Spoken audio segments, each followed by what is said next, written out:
Trump is accurate when he says that we need to renegotiate these types of deals. We need to renegotiate NAFTA because a lot of other nations, and these are G7 nations, these aren't nations that are otherwise hostile towards us. A lot of these other nations are taking advantage of us in these trade deals. So let me ask you, sir, what would you have the United States do? What would you have the president do in order to, I guess, balance this a little better so that we're not being taken advantage of? Well, personally, I think that the uniform tariffs are the wrong way. I also feel that starting with friends like Canada and EU countries is diminishing value. I feel like it would have been more effective to apply that leverage against, the worst trade actors in China, for example. But part of this is a big picture. Look at the wins that have come from keeping the energy alive on tariffs. And talking about a trade war where China doesn't want that either, that has certainly helped China apply leverage to North Korea.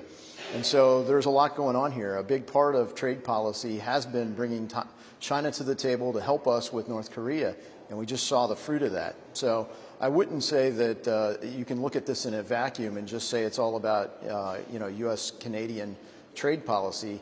Trade policy has been very effective at helping our diplomacy in North Korea and in other areas. And when you think about trade policy coming to bear on Iran, it's an important thing. I really feel, though, that rather than uniform tariffs, that looking at our trade negotiations the same way we look at sanctions and using the sanctions protocols rather than tariffs could be much more effective. And the reason is in our sanctions protocols, we can target individual companies, we can target individuals and their bank accounts. And in China, when you have state-sponsored, state-owned steel companies, they're doing transshipments, and then there's leaders that are facilitating those transshipments. And so it's becoming transnational, where China will ship to Vietnam, will ship to Canada. They'll buy up assets in Eastern Europe to bypass European tariffs.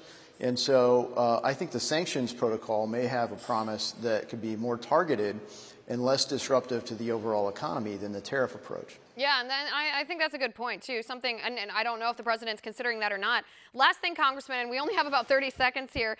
The president said that he wanted to bring Vladimir Putin, president of Russia, back into the G7. What do you think? Good idea or bad idea?